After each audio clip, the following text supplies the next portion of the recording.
También, como les comenté en el bloque anterior, íbamos a estar hablando con Gustavo López, presidente nada más ni nada menos que de Forja y también vicepresidente del ENACOM. Es una persona, obviamente, que políticamente estamos con un referente nacional. Buenos días, Gustavo, ¿cómo anda usted? ¿Qué tal? Buenos días, ¿cómo andan? Un gusto, Juan Pablo, saludarte. Un gusto grande. Bien. Acá estamos con Fabián Posadas, que normalmente hacemos todos los sábados el programa en modo radio, que como les decía anteriormente, hacemos un pequeño resumen de noticias locales y obviamente intentamos de rescatar información nacional, que hay mucho para hablar, pero en primera instancia quería hacer una referencia a los 85 años de Forja. Usted como presidente me puede contar un poquito parte de esta historia, ¿no?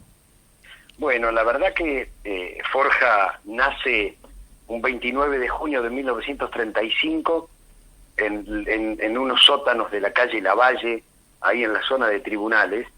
¿Y qué era Forja? ¿O quiénes fueron los que fundaron Forja y qué significó para la vida política argentina? Porque si bien fue una corriente política interna del radicalismo que duró apenas 10 años, entre 1935 y 1945, en realidad fue una corriente del pensamiento nacional enorme, fundada por Arturo Jaureche, Homero Mansi, de Lepiane, del Mazo, a la que después se suma Raúl Scalabrini Ortiz, y que le va a dar el fundamento ideológico en muchos de los aspectos del peronismo de 1945. Esta idea del Estado, la idea de los ferrocarriles, la idea del petróleo, esa idea que había nacido con Irigoyen y que por cuestiones de edad, de tiempo, de espacio, no se había concretado, los jóvenes forjistas que, como en el caso de Jaureche, se había levantado en armas contra el régimen oligárquico en 1933, en Paso de los Libres, junto con Gregorio Pomar, ellos deciden fundar una línea política que da origen a lo que podríamos llamar el nacionalismo popular. Hasta ese momento el nacionalismo siempre había estado ligado a los patricios, siempre había estado ligado a la oligarquía. Digo, el nacionalismo era un nacionalismo xenófobo y de derecha. Acá nace un nacionalismo con una mirada latinoamericanista, solucionar los problemas argentinos desde la historia latinoamericana, desde Dorrego, desde los próceres federales, desde Bolívar y San Martín, y esa mirada después la va a tomar el peronismo en el 45, por eso Forja desaparece como grupo político, porque dice, bueno, lo que nosotros lo expresamos en Irigoyen, hoy lo expresamos con Perón. Nosotros a principios del siglo XXI tomamos estas ideas, fundamos nuestro propio partido, la Concertación Forja, Concertación en homenaje a Néstor Kirchner, que había llamado a la transversalidad, y Forja por ese pensamiento latinoamericanista y popular de la década del 30 y del 40, y la verdad que bueno, hoy como partido político gobernamos una provincia que es la de Tierra del Fuego, formamos parte del Frente de Todos y acompañamos desde hace años estos procesos que se iniciaron con Néstor y Cristina y que hoy se continúan con Alberto Fernández. Seguramente. Gustavo, obviamente lo que estamos hablando es de un movimiento que acompaña a todo el resto de los movimientos populares. ¿Cómo hasta el día de hoy lo venís llevando, no? Porque es una idea siempre difícil de explicar también, inclusive, ¿no? Desde su inicio hasta el día de hoy, la gente sigue diferenciando mucho entre radicales y peronistas, por ejemplo. A ver, pero el radicalismo y el peronismo son productos del enfrentamiento contra las oligarquías, los imperios o como se los quiera llamar, cada uno en su momento. Más similares que diferentes, dirías, en su momento. Pero, absolutamente. Mira, ayer se cumplieron un nuevo aniversario del fallecimiento de Irigoyen. Y entonces en el libro de Galasso hay una frase, en 1893 el radicalismo tuvo 3 levantamientos armados contra la oligarquía, porque el radicalismo en aquel entonces pretendía, estoy hablando de 1890 en adelante, se funda en 1891, pero digo, ya en 1890 hay una revolución, en 1893 hay otra, y en 1905 ya hay otra que la encabeza solo Irigoyen porque Alén se había suicidado. Pero la de 1893, hay un sector de los conservadores que lo va a ver a Irigoyen y le dice, mire, sabían que se iban a levantar en armas, dice, bueno, seamos, alíense con nosotros, seamos parte de lo mismo. Irigoyen dice, no, porque no nos podemos aliar con ustedes, porque ustedes son la razón de ser de nosotros. Dijo, nosotros existimos contra ustedes, porque nosotros queremos cambiar el régimen. Entonces, como queremos cambiar el régimen, no podemos aliar al régimen. Esto, que Irigoyen lo expresaba de esa manera, Perón lo expresó con Bradeno Perón o con Patria Colonia.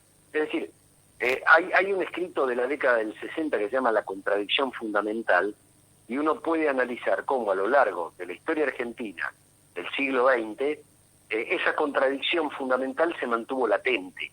Y cuando uno habla de contradicción fundamental, habla de contradicciones profundas en el modelo de país.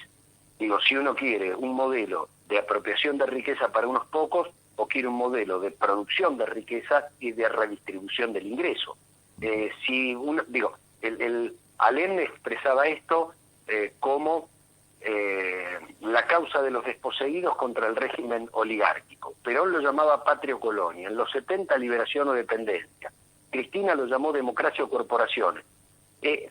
Van cambiando los actores, pero no van cambiando los intereses que hay en contrario. Cuando Forja se funda, habla del imperialismo inglés. Hoy, 85 años más tarde, uno le cambia la palabra imperialismo inglés y habla de corporaciones económicas, y estamos hablando de lo mismo. Lo único que cambia son las formas de dominación. Jauretche tenía dicho, no vamos a lograr la independencia económica si primero no terminamos con el coloniaje cultural. Bueno, esas cosas no se planteaban en la política antes de Forja, y por eso vuelvo a hablar yo de la contradicción fundamental. No hay contradicción. En todo caso, el irigoyenismo se continúa en el peronismo, y el movimiento nacional y popular se continúa en Alfonsín, y se continúa en Néstor, y se continúa en Cristina, porque en el otro lado están los mismos intereses que enfrentaron aquellos patriotas. Gustavo, Cuando alguien me dice, y con esto termino, Alfonsín lo chiflaban en la rural, sí, porque Alfonsín se enfrentaba a los mismos intereses que después se enfrentó Cristina en el 2008. y lo que te iba a preguntar era que puntualmente estuviste como político involucrado en esta parte de la historia, ¿no? Alfonsín, Néstor y Cristina. ¿Qué balance podés hacer? Personal. Mira,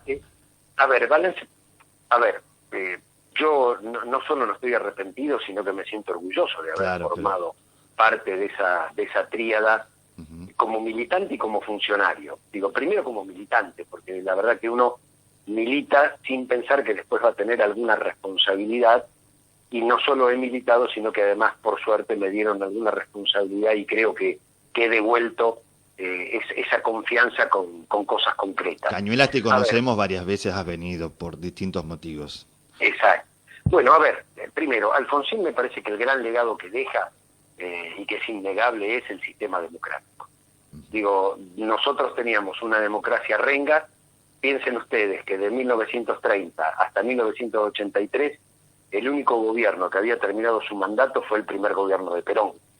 Digo, para que tengamos idea de qué es lo que estamos hablando. Claro. Y uno no puede contar los gobiernos conservadores porque había fraude. Había fraude y había proscripción. Entonces, si vos en 53 años de historia, solo un gobierno constitucional elegido por el pueblo termina su mandato, tenés un problema grave y tenés un problema estructural. A mí me parece que el juicio a la Junta marcó un antes y un después en la vida política argentina, y ese es el gran legado de Alfonsín, habernos legado el sistema democrático, que no era un bien en sí mismo cuando nosotros militábamos en los 70, y que hoy lo es. Y me parece que el gran legado de Néstor y Cristina es haber roto la famosa teoría del posibilismo. Esto es, no, si el Fondo Monetario te lo dice no lo podés hacer, solo hacemos lo que podemos, sino, romper esas barreras, y poder volver a no solo crecimiento económico, sino con redistribución de la riqueza. Creo que la idea de soberanía política, de independencia económica, se volvió a instalar en la Argentina, eso fue a partir de Néstor, y después Cristina no solo lo institucionaliza, sino que además amplía los derechos. Fíjate vos que hay una continuidad histórica. Alfonsín, en el gobierno de Alfonsín se dicta la ley de divorcio y la ley de patria potestad compartida, y en el gobierno de Cristina se dicta la ley de matrimonio igualitario y la ley de género. Digo, hay continuidad de políticas que van evolucionando frente a políticas conservadoras de los gobiernos neoliberales. Entonces, después te puede ir mejor o peor en términos económicos, digo, porque a Alfonsín no le fue bien en términos económicos, pero una cosa es el resultado de la economía y otra cosa es la política que vos implementaste. Entonces, la política que se implementó es lo que permitió realmente cambios muy profundos. Algunos fueron más duraderos, otros menos, pero si vos analizás la política de la democracia de 1983 para aquí, hay una continuidad histórica entre 3 gobiernos y hay otra continuidad histórica entre Menem, De la Rúa, Macri, y entonces ya no importa si sos peronista o sos radical, porque en definitiva todo lo hicieron en nombre o del peronismo o del radicalismo, pero en realidad ahora se trata de en qué vereda estás, si estás en la vereda del campo popular o estás en la vereda del campo conservador. Por eso, y con esto termino, ya no hablamos de bipartidismo, hablamos de bifrentismo, ¿no? Exactamente, depende de la vereda que vos estás. Exactamente. Exactamente. Volvemos acá al presente. Hoy estás como vicepresidente del ENACOM, que es un movimiento, haceme una referencia, es una secretaría.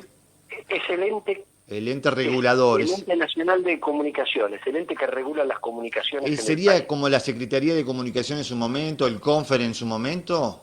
Como el CONFER y la CNC al mismo tiempo. Ajá. Porque regula radio, televisión, internet y telefonía.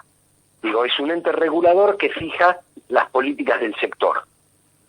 No es la Secretaría de Medios, que tiene otras funciones, sino que el ENACOM regula, da licencias y bueno, tiene una misión específica que tiene que ver con el acceso a las nuevas tecnologías, garantizar el acceso a los medios. Digamos, es toda una tarea, ente regulador y ente de fomento al mismo tiempo. Digo, nosotros manejamos una serie de fondos en los que, o a través de los cuales, fomentamos la actividad.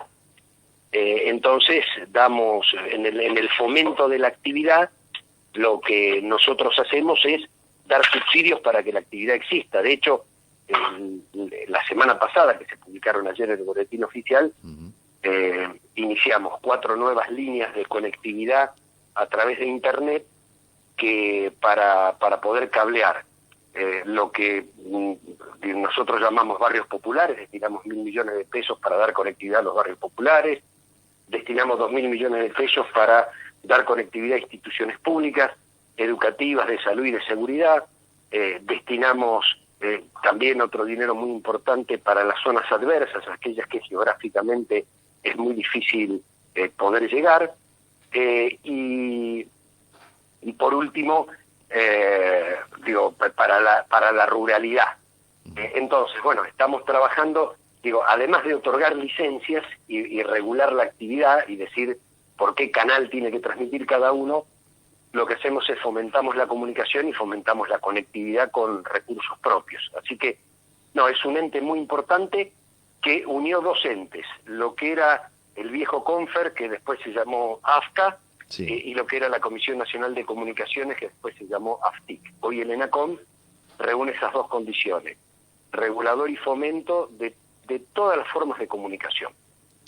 Exactamente, sí, habíamos escuchado que estaban trabajando en este proyecto que estabas anunciando recién y que seguramente en algún momento en Cañuelas va a llegar algo, ¿no? En las escuelas o algo por el estilo. Estamos mangueando ya que estamos, ¿no? No, pero además todo el sector público nosotros vamos a trabajar con intendencias, con provincias. Sí. Digo, tenemos una excelente relación con la intendenta, así que la idea es que esto sirva para conectar a todo el mundo. Exactamente. Siguiendo con la actualidad, hay temas puntuales que nos gustaría que nos dieras tu opinión desde lo político y también como parte del gobierno nacional. que tiene que ver con las escuchas. Eso tiene que, incluso está involucrado también el tema comunicación. ¿Qué opinión al respecto? ¿Cómo se está llevando con estos cambios y demás que se están dando en estos últimos días, en estas últimas horas? El presidente de la Nación lo dijo, que hay que terminar con los sótanos de la democracia. Digamos, la utilización que hizo el gobierno de Macri de los servicios de inteligencia fue para perseguir opositores políticos, dirigentes sociales, dirigentes políticos. Lo más grave, y que la oposición, sobre todo la tristeza me da el radicalismo, lo más grave es que acá hubo gente presa. Hubo gente que estuvo varios meses preso, o más de un año preso, o 2 años preso, o 3 años preso, por persecuciones políticas. Acá se llegó a poner preso a dueños de medios, como de Sousa y Cristóbal López de C5N. Acá se puso preso a Ferreira porque querían quedarse con las represas del sur. Entonces, se extorsionaba, y acá hay que ser muy claros.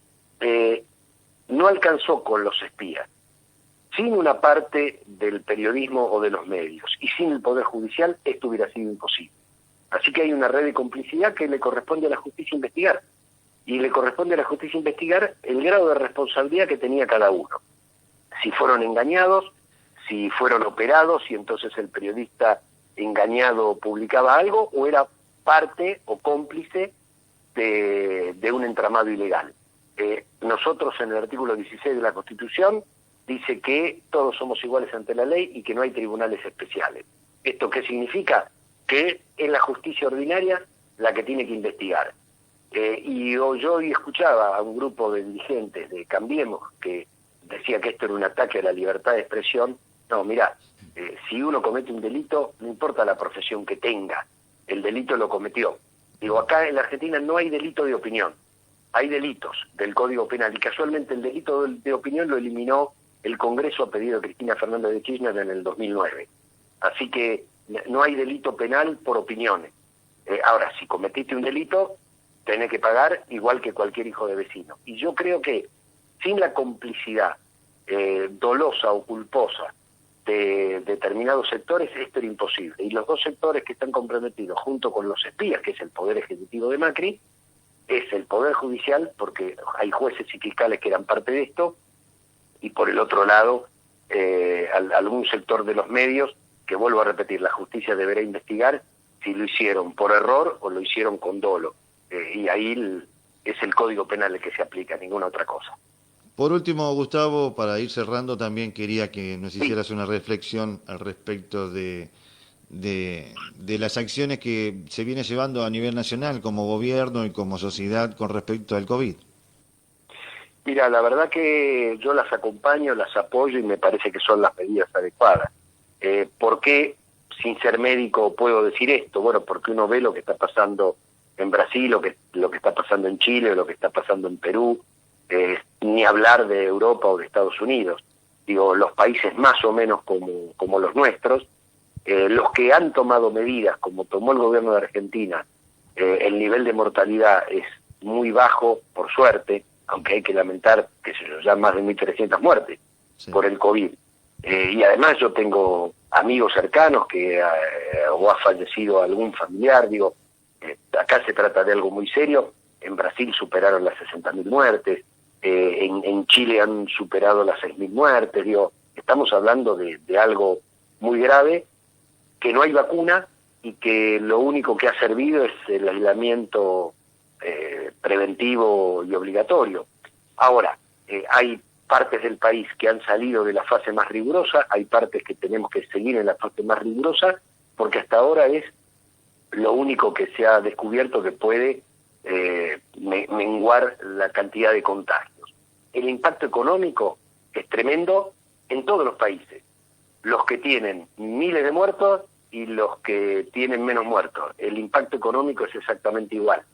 Como dice Alberto, la fábrica se puede reabrir, la vida no. El Estado está haciendo un esfuerzo enorme, yo creo que lo tiene que seguir haciendo y que tiene que poner más plata para salvar la industria, y creo que a su vez está, tanto con los alimentos y la tarjeta alimentar como con la negociación de la deuda, haciendo lo imposible para que la pospandemia sea poner todos los recursos para reconstruir la economía de la Argentina. Así que hay que acompañar, hay que estar, hay que apoyar, hay que salvar vidas, y después hay que poner todos los recursos sin pagar un peso de la deuda externa para ponerlo en la recuperación económica.